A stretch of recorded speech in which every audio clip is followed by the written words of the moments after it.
বন্ধুরা, আজকে একটা রেসিপি তোমাদের সাথে শেয়ার করব। তো তোমরা তো দেখতেই পাচ্ছ এটা কি, এটা চিংড়ি মাছ।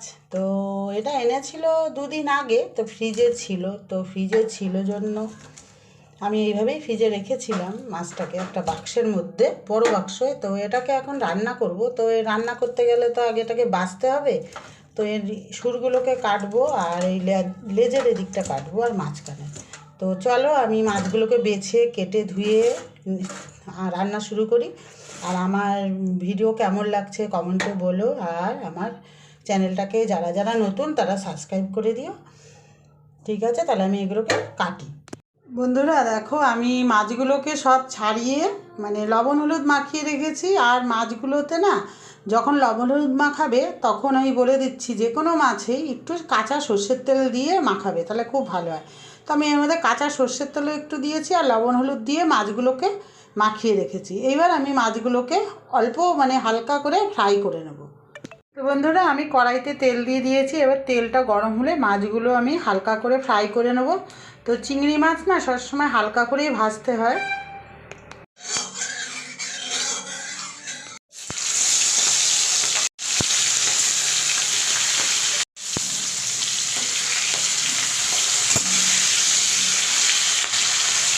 তো হালকা করে ভেজে আমি তুলে নেব। চিংড়ি মাছ বেশি মানে ভাজলে ভালো লাগে না, স্বাদও নষ্ট হয়ে যায়। তো আমার এইভাবে আমি এবার মাছগুলোকে তুলে নেব।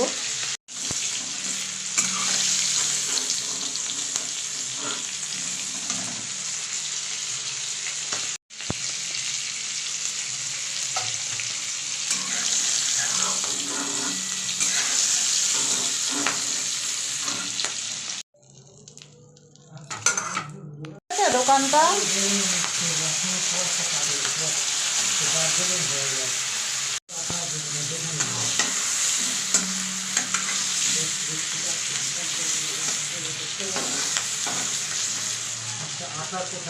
তো চিংড়ি মাছ ভাজা চলছে বন্ধুরা। একটা চিংড়ি মাছের না পেটে ডিমও আছে। তো এবার তুলে নেব। তুলে আর তিনটে আছে, এই তিনটে ভেজে নেব।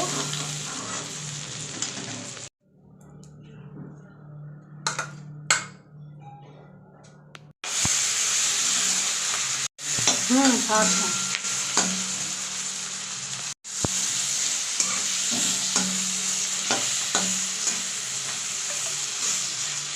তো আমি একদম অল্প তেল দিয়েছিলাম। তো চিংড়ি মাছটা না যত কম তেলে মানে রান্না হয়, আমি দেখেছি চিংড়ি মাছটা রান্না খুব কম তেলেই হয়। আর চিংড়ি মাছ যেমনভাবেই করা হয় ভালোও লাগে। তো ভাজা হয়ে গেল, এবার আমি তুলে নেব। বন্ধুরা, সব মাছগুলো তুলে নিয়েছি। এইবার কড়াইতে সামান্য একটু তেল দেবো। তো আমি অল্প পরিমাণে তেল দিয়ে দিয়েছি এই চিংড়ি মাছের ভাজা তেলটার মধ্যেই। তো আর একটুখানি জিরে দেবো, জিরে ফোড়ন, গোটা জিরে। এবার আমি দিয়ে দেবো টমেটো আর আদা বাটা, আর এর মধ্যে 2 কোয়া রসুন দিয়েছি, এটা আমি এর মধ্যে দিয়ে দেবো। দিয়ে এই মশলাটাকে কষাবো। তো টমেটো আর আদা বাটা দিয়েছি। আদা, টমেটো আর 2-3 কোয়া রসুন আমি একসঙ্গে মিক্সিতে পেস্ট করে নিয়েছিলাম, সেটা আমি এই তেলের মধ্যে দিয়ে দিয়েছি, জিরে ফোড়ন দিয়ে এবার এটাকে একটু কষাবো। স্বাদ মতো লবণ দিয়ে দেবো, হলুদ দেবো পরিমাণ মতন, দেবো কাশ্মীরি মির্চ অল্প পরিমাণে দেবো।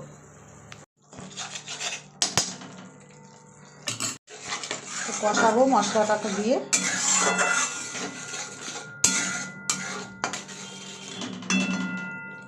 আর একটু মিষ্টি দেবো, মানে চিনি, স্বাদ আনার জন্য।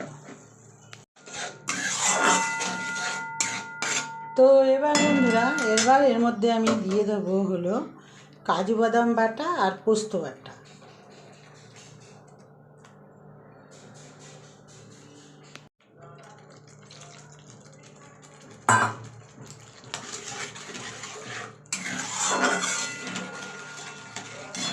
দিয়ে এবার আমি ভালো করে কষাবো।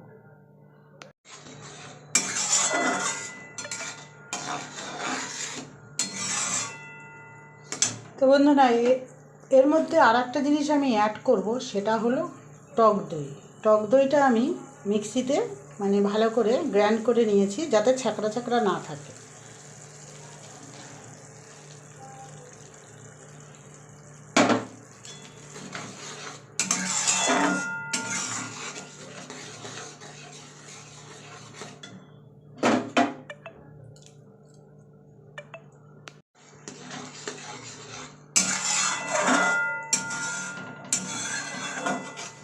মোটামুটি আমার সব মশলা এর মধ্যে দেওয়া হয়ে গেছে। তো এটাকে আমি একটু কষাবো, মানে ভালো করে ফুটে এটাকে কষাবো। আর এই রান্নার রেসিপিটা মানে মাখা মাখাই থাকবে। চিংড়ি মাছটা যেটা, সেটা আমি এটা যে করছি পোস্ত, কাজু পোস্ত দিয়ে চিংড়ি মাছ করছি যেটা, সেটা একটু মাখা মাখাই রাখবো।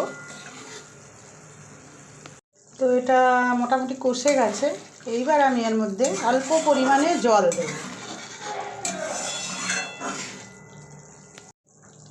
তো আমার এই যে মশলা ধোয়া জলটা ছিল আমি এটা দিয়ে দিলাম, আর অল্প পরিমাণে জল এর মধ্যে দিয়ে দেব, যাতে চিংড়ি মাছগুলো সব এর সাথে জলের সঙ্গে মানে এই ঝোলটার সঙ্গে মিশে যায়।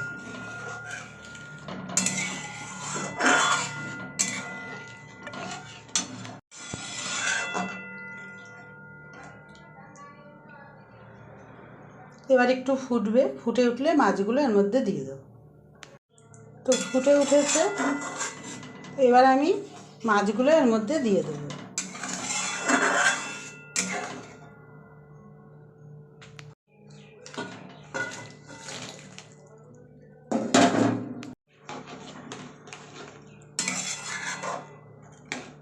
তো একটু নাড়াচাড়া করে মাছগুলোর সাথে এই যে ঝোলটা আছে এটার সাথে মানে মিশিয়ে দেব।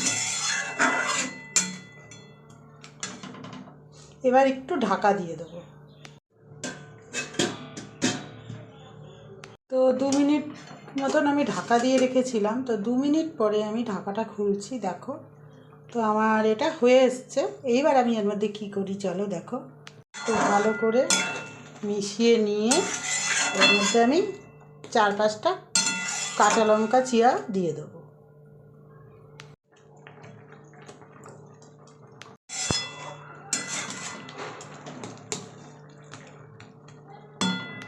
তো আমার চিংড়ি মাছের রেসিপিটা হয়ে গেছে। আর এটা না আমি একটু মানে ঝোল ঝোল রেখেছি, এটা চাইলে তোমরা মাখা মাখা একদম শুকনোও করতে পারো। তো আমি শুকনো করিনি, কারণ আমার এই ঝোলটা দিয়ে খুব ভালো লাগে চিংড়ি মাছের ঝোল ঝোল করে। তো এইবার আমি এর মধ্যে ধনেপাতা দিয়ে দেবো। তো বন্ধুরা, ধনেপাতা দেওয়া হয়ে গেছিলো, দেওয়া হওয়ার পরে আমি নামিয়ে বাটিতে নামিয়ে নিয়েছি। দেখো কত সুন্দর হয়েছে। তো আমার ভিডিওটা এই পর্যন্ত। ভালো লাগলে পাশে থেকো, আর একটা লাইক করো, কমেন্ট করো। আর যারা নতুন তারা সাবস্ক্রাইব করে দিও, যারা যারা দেখছো যে যেখান থেকে পারো। আর দেখো তোমরাও ঘরে এইভাবে করো, পুরো সিম্পলভাবে আমি আজকে করেছি। তো তোমরা সবাই ভালো থাকো, আবার নতুন একটা ভিডিও নিয়ে চলে আসবো।